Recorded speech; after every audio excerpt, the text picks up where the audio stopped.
All right, we are so excited. Today is the day, Marsh Engle. This is a beautiful day. Um, this is the work of your heart, your soul, everything about you. Let's talk about. Hold your book up. Got to. Yes, I just got it yesterday. Any of you that have visited my Facebook page, you saw me sitting in my car. I drove over to Whole Foods. I'm living in Sedona, Arizona right now, and Whole Foods takes my deliveries. So I drove over to Whole Foods, went in. I took a picture of me walking in. I took a picture of me opening up the box where the Amazon had been delivered, and I pulled my books out. I took a picture of the box, and then I got into my car and I opened it. And when I opened it, I was like, I can't believe how gorgeous this book is. Gorgeous. It's gorgeous. And the reason I say it's gorgeous with so much enthusiasm is it took me months. I'm not exaggerating. It took me months to decide on the cover. And I think it was because, like what you said, Becky, my heart and soul is in this book. It means so much. Every word in it, every word spoken by the authors, the meaning that it carries, the significance and the richness, all of that matters so much to me. And I think that picking the cover was a big deal. So picking a cover with this gorgeous peacock on it, this gorgeous woman, I had such resistance to it. And we put it up on Facebook, and so many people voted that, yes, that's the cover. And Becky was saying, yes, that's the cover. And I asked the collaborative of co-authors, yes, that's the cover. And finally, I said, it's the cover. And so when I opened it, it's a long story to say that when I opened it and I saw this gorgeous book and this gorgeous cover, I was so grateful for trusting that people know that what people were saying was absolutely correct. And it was my own resistance. I think my resistance to breaking out of the mold of the way the Amazing Woman book series had always looked, and giving us a fresh new look for a brand new era, which is perfect. This has been such an incredible journey. I've worked with you on several different books, and the progression, and each one has been equally as beautiful as this one, but this one has a certain special wow to it, and because it is a new era. Can we talk about your journey with it? You started Amazing Woman Nation many years ago, and A lot of years ago, it landed in my heart, is the way I like to say it. It landed in my heart in 1999 when my mother passed, and my grandmother and my mother came in spirit to me and said, Marsh, it's time for a search for the amazing woman.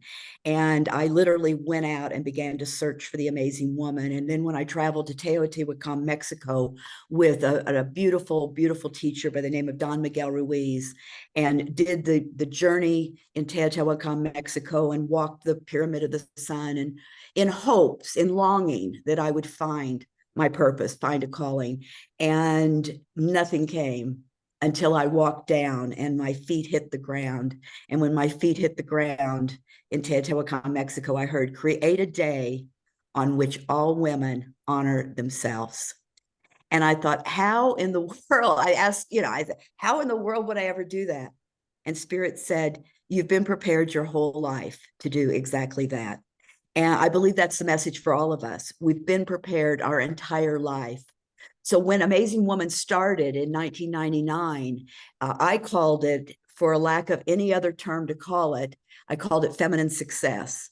And what I knew in 1999 is what we were doing is we were opening a doorway. We were opening up an opportunity for us to redefine and readdress the way success was taking shape. Now, did I know the answers to that?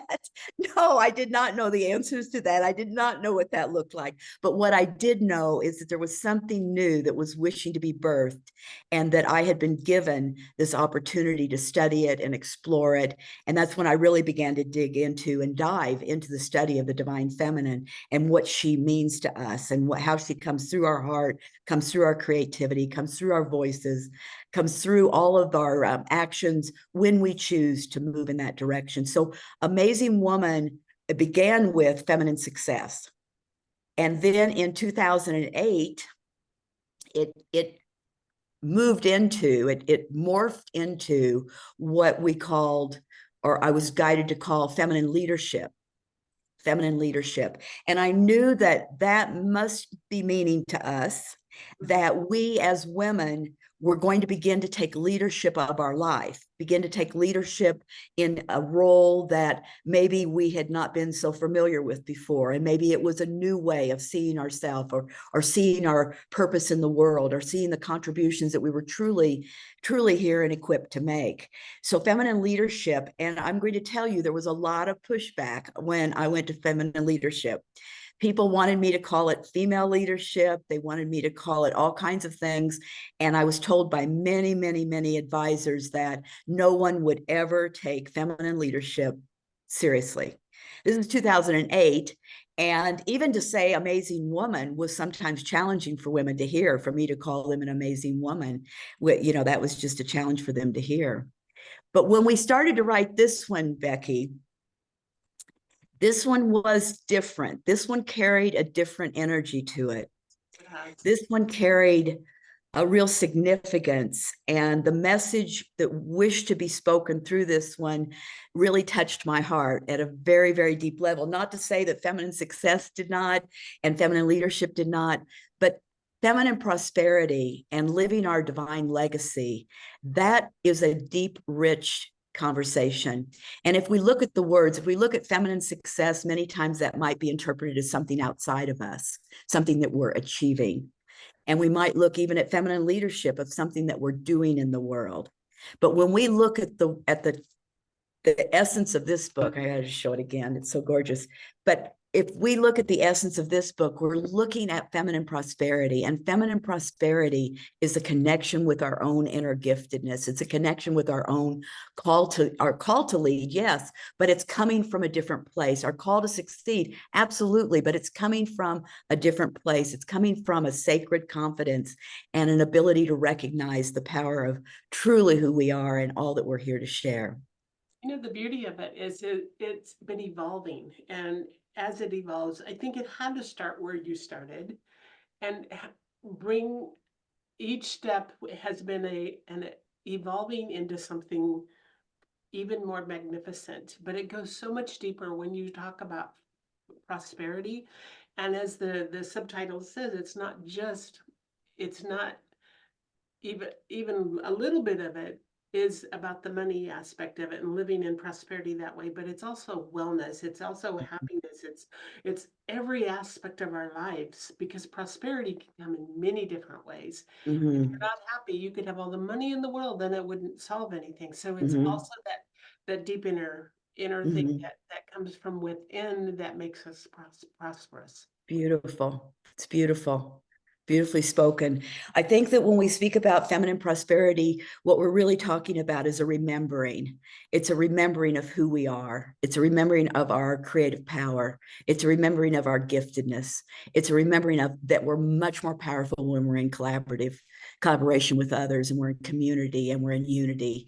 It's a remembering of just, I think, the grace that we're given and an honoring of our calling. So our prosperity is something that comes through us. Our feminine prosperity is a formless energy, a formless spiritual connection that we then give form to. So by honoring it, by recognizing it, all of those, those untapped creative desires that you might have, or that those you haven't acted upon, some of the callings that you've had, or maybe there's been a creative idea. I work with a lot of entrepreneurs that are beautifully gifted, and many times they come to me and there's an idea that they've been hesitating on or resistant. And oftentimes it's because we think that we're not equipped and prepared to step into the world. But the truth is, if the idea has come to you, just like Amazing Woman, and I said to Spirit, I'm like, how in the world, how would I create a day on which all women honor themselves? Of course, that has morphed into many, many different incarnations of different definitions since I first heard that. But Spirit spoke and said, you've been equipped. You are equipped, and you have been equipped since you were born. Your entire life, you've been studying this to bring you to this moment. So a question that what I would ask and often ask my clients is, what is it that you've been equipped with that maybe you've been undervaluing? Maybe you've been denying it. Maybe you've been questioning it. And how maybe you've been just simply doubting it and unable to move forward on it. Here's what I have to say is, if you know in your heart that you have been equipped, and you know in your heart that there's an idea that's bubbling up within you, it's yours to act upon, and the answers will then begin to come. And that's part of the feminine prosperity, is really trusting in, knowing that I am equipped and I'm prepared and I'm ready to take action. And when I do that, the floodgates open and all of the doors and all of the opportunities and all of the resources then begin to present themselves to us. So feminine prosperity is not something outside of us initially, it's something within us. And as we amplify the quality of that, we then open up to the new opportunities that are being presented to us. And that's it. To me, I'm thrilling. It's exciting to know. It is very exciting to know. And one thing that you taught in one of our classes, because I love being coached by you, and we do it oftentimes in groups of women, and you do it individually as well. Mhm. But one of our last conversations when in a group training was that, you know, there's been like an inner calling within me that I know I have a gift of being able to heal Mhm. others. And yet sometimes I have felt like, well, what is that? What kind of healing is Mhm. this? And you said sometimes your very presence is healing to others. And it's by standing in the wealth of our own feminine prosperity. It's by overcoming whatever that we've had to overcome Mhm. and just being without Mhm. having to do necessarily anything. That doesn't mean that we're not called to lead, but it means a whole bunch of things wrapped together. Mhm. And even by looking somebody in the eye and smiling at them can be healing for another person. Just standing in line at the grocery store, Yes. holding space for someone that you just can feel and know can use a little bit of upliftment this day, or a little bit of encouragement this day. I think oftentimes we think of being a healer is something that we're doing. And Yes. I believe that every single amazing woman is a healer. I believe when we tap into our capacity to hold loving space for transformation to occur, and so many of us, just so many of us do that so naturally, that I think oftentimes we forget that our presence, just the sheer presence of who we are, speaking to your point, is that just the sheer presence of who we are can create magic. I mean, I love to go to Nordstrom's. I'm going to give a shout out to Nordstrom's here, but I love to go to Nordstrom's. I don't go to Nordstrom's here in Sedona because there isn't one, but I did go to Nordstrom's in Nashville when I was traveling there, and I do definitely go to one that's in LA. But I love when I walk into Nordstrom's because I love to engage and interact with all of the women salespeople there, and I feel as though many times they're not recognized or acknowledged for how much work goes into what they do. I mean, that's a lot. You're standing around, you're standing all day, you're moving clothes around. I mean, there is an efforting that goes into that, and their presence makes a difference in my life. Just a fun story. And I oftentimes will say, I just want to take a moment and acknowledge you for the work you're doing. And more times than not, Becky, there will be tears from the woman I'm speaking to, Yes. just simply because I think that, do we forget to acknowledge ourselves? Do we forget to remember our grace? Do we forget to remember the difference that we're making in people's lives? Regardless of the role that we're playing, regardless of where we are, we always have the opportunity to bring our presence there. And that to me is love is, of course, the foundation of feminine prosperity would be our love. And anytime we can bring our love into any place, whether it be a Nordstrom's or the grocery store or a bank line or just, restaurants, just restaurants are a great place too, I always acknowledge. But I think that what's important for us to also remember is one thing is that when we reach out and we acknowledge another, that the person that we're truly acknowledging first is ourselves. because to give love is the greatest gift that we can give to ourselves. So when we bring unity, when we bring community together, when we find self-acknowledgement through acknowledgement of others, sincere acknowledgement of others, by seeing them and recognizing their gift that they're bringing forth, we're actually amplifying our own giftedness. We're amplifying and recognizing who we are. So I think the more we celebrate one another, the more presence we bring to life. And so, yeah. Absolutely. As I started on this journey of awakening to the woman that I am, it started with a book called The Woman I Love, that I wrote that book. And it was because I finally understood, and it took me a long time to get there, that unless and until I could start loving myself and acknowledging myself for the woman that I am, that no, we couldn't really make an impact in the world, because we have to really recognize the worth within us. And then from there, it expands on, and really how incredible and truly beautiful that is. Mm-hmm. And then as we begin to understand ourselves, and then we radiate something different out to the Mm-hmm. world. We definitely do. It's an excellent point, is that when we make shifts in our inner world, our outer world immediately shifts, and the way we are in our world shifts.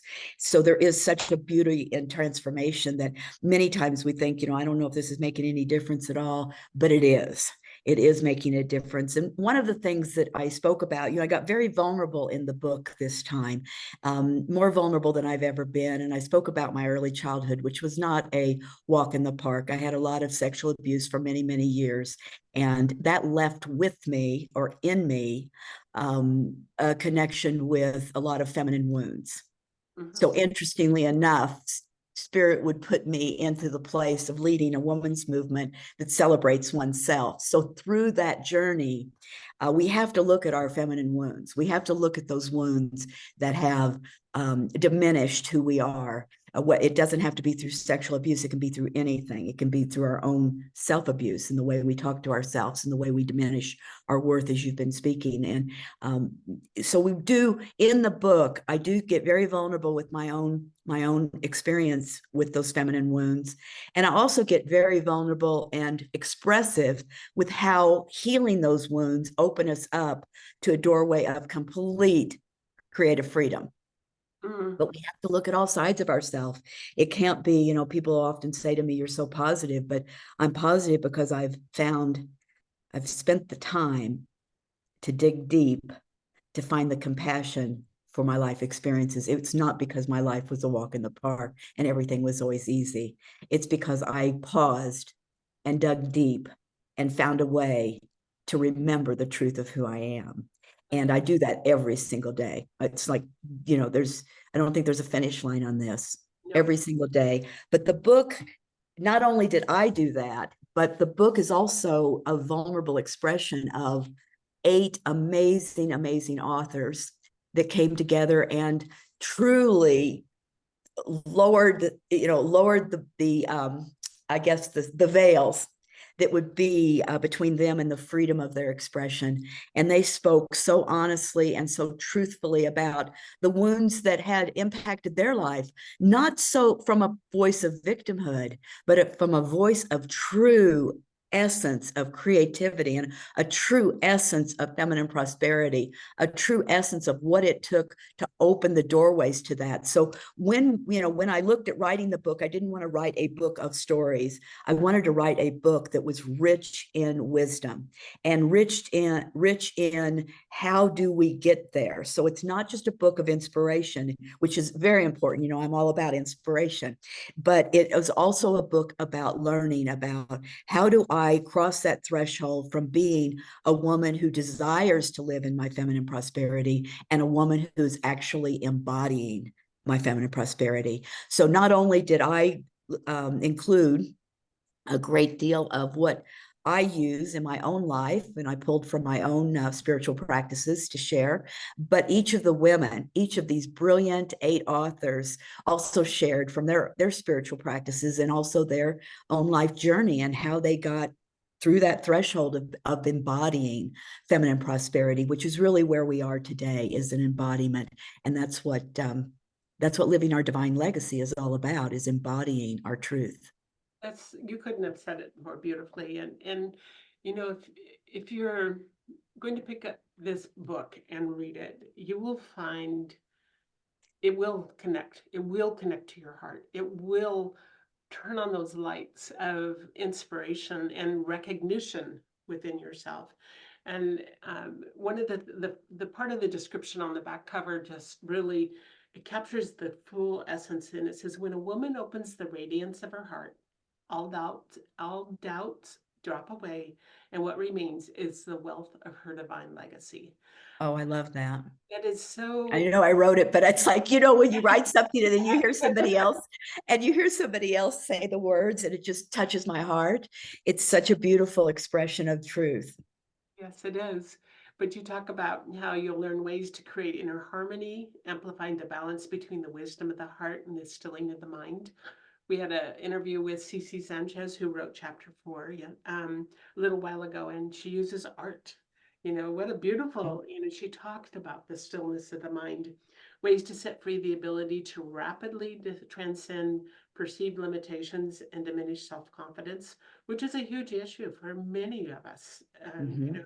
That self-confidence, the recognition of what we have, ways to turn it I'm up. just going to jump in here really quick, Becky, and just speak to that. Is that one of the reasons that self-confidence and honoring our worth is challenging for us is because we're so evolving. We're so constantly expanding, and our creativity feels completely new. The directions that we're asked and encouraged and inspired to go in are completely, when I first became an author, it was felt completely unprepared. It was so intimidating for me. I did not have the confidence. So we build our confidence by moving forward in new ways. But I truly see the reason our worth is sometimes challenging to recognize or honor or value, or our self-confidence can sometimes feel a little wobbly. It's simply because we're being asked to step into new ways of being in the world. Yes. We're literally stepping, like I always, I'm going to my closet and picking out a brand new outfit I've never worn before, and it's some crazy color that I've never experienced before, and I'm being asked to go out in the world and shine that into the world, and it can feel very, very, very exposing. So my message there is that if your worth feels a little wobbly, it's natural. That's natural. If your self-confidence is a little bit unsure, it's natural, because think about it. You're becoming a new amazing woman every single moment, every single day. And especially right now, you're stepping into your giftedness in new ways. You're discovering things about yourself that maybe you'd forgotten, or you're just now remembering, or feels brand new to you. So whatever that is, I think it's about getting to be okay with whatever the experience is, but don't stop going forward. That's the key. In the book, I asked this really great question. And when the question came through, Becky, I don't know if you remember it or not, but in the introduction, I wrote this question that was like, oh, I don't know if I can ask this question or not. It felt so confronting. This question feels so confronting. But when I wrote it, I thought, no, this is the essence of it. And the question is, am I willing to love myself enough to be truthful and honest, to truly reach into the depths of my heart, to feel and to realize how very gifted I am, powerful and equipped I truly am? So it's not about looking at what am I trying to fix. It's about what have I forgotten I am? And am I willing to love myself enough that I can shine light on that giftedness, shine light on how I'm equipped, shine light on how I know I'm being called to serve, and truly embrace the expansiveness of what it means to be the amazing woman that we already truly are, and we're just now remembering. That to me is the essence of living our divine legacy, and that to me is the essence of feminine prosperity. Just exquisite, exquisite. Your words just really light up. And the for other women that are listening, and for the men that love women, this would be a beautiful book to give as a gift. Oh, please, please give this gift. Any man listening, or any woman that knows a man that would love for him to gift it to her, because I can't think of anything more beautiful than it being gifted to a beloved or to somebody that's really meaningful in your life. My son texted me this morning and said how proud and happy he was for me. And I wrote back and said, your words means so much to me. Hearing that from you is so important. So I think receiving this book, it's gorgeous. I just want to point out, Becky, in the book, in the introduction, I was looking at the book this morning, and there's in the introduction, of course you can't see it on screen, but the 10 amplifiers of feminine prosperity. I just want everyone to know that's listening right now is this is a book. Yes, it's inspiration, but it's so much more. There's a lot of teaching in here. And as I was writing the book and people would ask me, what are you writing about? And I said, I'm writing about feminine prosperity. And the first question they would say is, what does that mean? Which was a powerful question for somebody to ask me. Yes. And I said, I'm going to get very, very clear on how we can embody feminine prosperity. And I'm going to write about it in this book. And I broke it down into 10 ways we can amplify. And I say amplify because feminine prosperity is not something we have to go out and shop somewhere to buy, or look outside of ourselves to find, or to find the acknowledgement or the approval to be. It is the part of us that already exists. So what we're doing is we're not trying to transform it. We're not trying to maybe embrace it a little bit, but really what we're doing at the end of the day is we're taking what is already there and we're magnifying it, amplifying it, and then being it in the world. We're truly embodying it. So the book brings a lot of great insight into how you could do exactly that. So that when we finish reading this book, maybe we're going to read it multiple times. I think we Maybe have to read I it. sat in the parking lot of Whole Foods reading it on the day it was delivered yesterday. So I think that you might read it multiple times, and every time you read it, you may pick up something brand new. Many times that's the way it works. Each of the authors, I want to do a shout out to the 8 authors, and each of them bring an individual expression of feminine leadership, feminine prosperity, feminine success, who we are becoming, who we are, and who they are. And I think that's important for me to point out, because the divine feminine comes through in multitude of ways. Yes. And it's not just one way is the right way. It's whatever feels correct and aligned to you. So the divine feminine has been spoken about for eons. But it's up to us as individual amazing women today that we define, what does the divine feminine mean to me? How does she look in the world? How does she speak? How does she take action in the world? And the most important thing is that we're aligned with that part of ourselves. We're aligned with the divine feminine, or our feminine prosperity, we can call it, so that when we walk into the world and we speak into that presence, our presence brings that forth into the world. And that is the essence of love. That is the essence of pure creativity and pure infinite potentials.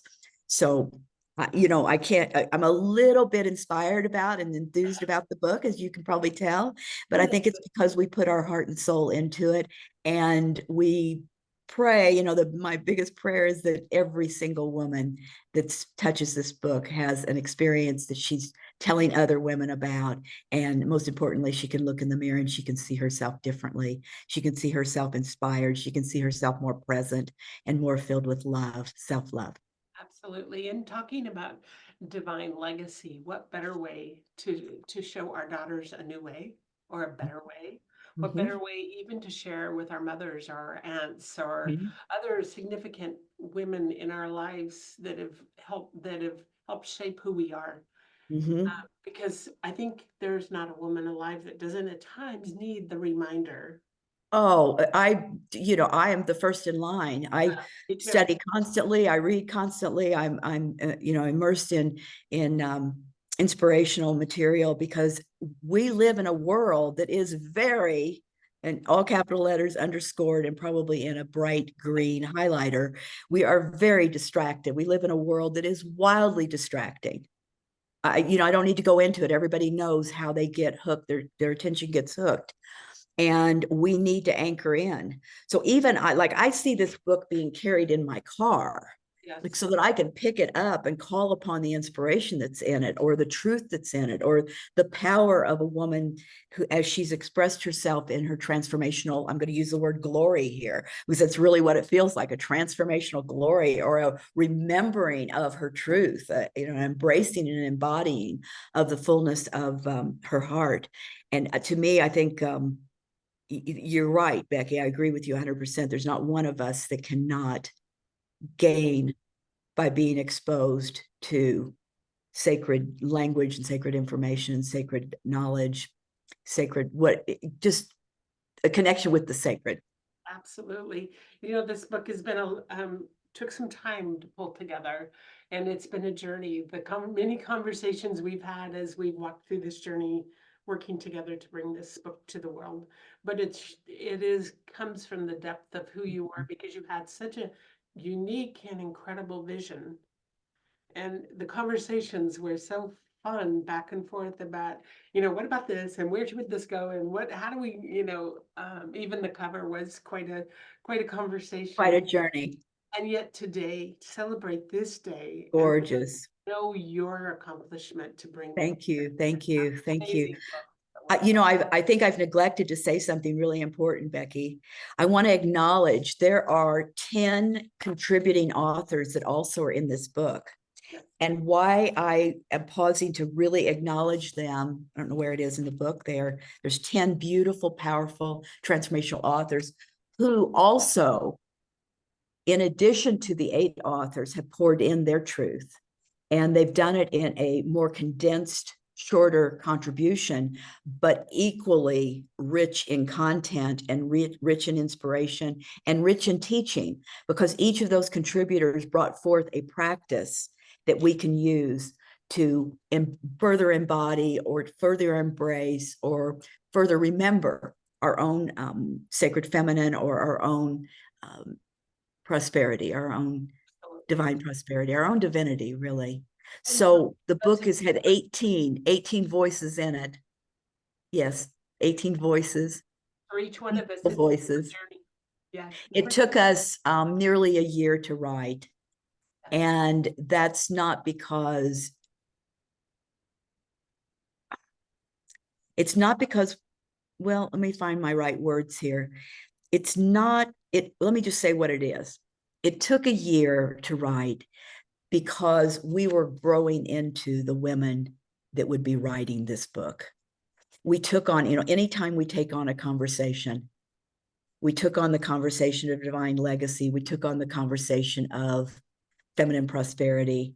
And those are 2 very deep, meaningful, powerful, potent topics for us to explore. And we grew into these women. So I don't think there's anybody in this book, at least I will speak for myself, No. that was not moved and some way changed by writing the words that went into the book. Important to acknowledge that, important to acknowledge all 8 authors, important to acknowledge all 10 contributing authors.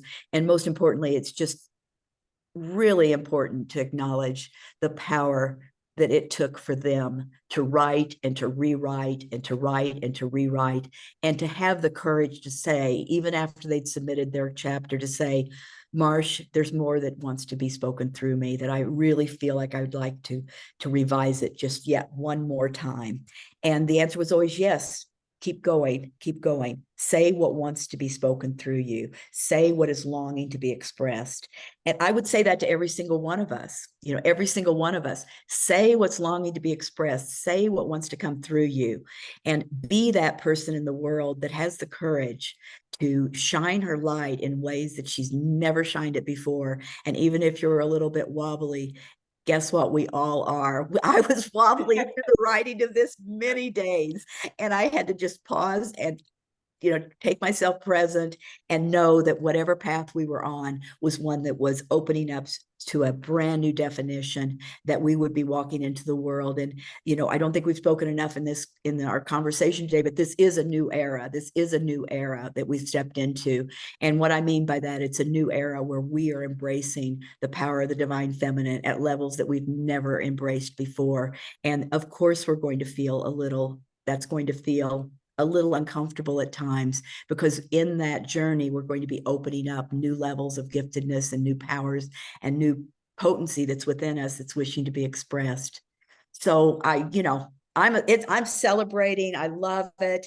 I love the lives that's going to be touching. I love the lives that's already touched. And I want to thank everybody for the pre-orders. We went to bestseller before it even released, but that doesn't mean we can't touch even more lives. Being a bestseller is a grand thing, but really what matters to me is how many people can hold this book in their hands and how many lives can be touched because they saw themselves reflected in the power of these words. You know, Marsh, 10, 15, 20 years from now, somebody's going to find this book and find it just as applicable to them then as it is now. I pray so. I pray so. So this is your legacy. It's all of our legacies, but truly this is a legacy you've brought to the world. Thank you. Thank you, Becky. Thank you. And it's truly a celebration of all women, all amazing women. Absolutely. Awesome. What a great interview that we just had. Just totally delighted to be sharing the journey with you. And we will conclude our for this because we have many more interviews going on. That's right. Stay tuned. All right. And be sure and get a copy of this book. Yes. Amazon, and the links will be as we share these videos out. Mm-hmm. Thank you. Mm-hmm.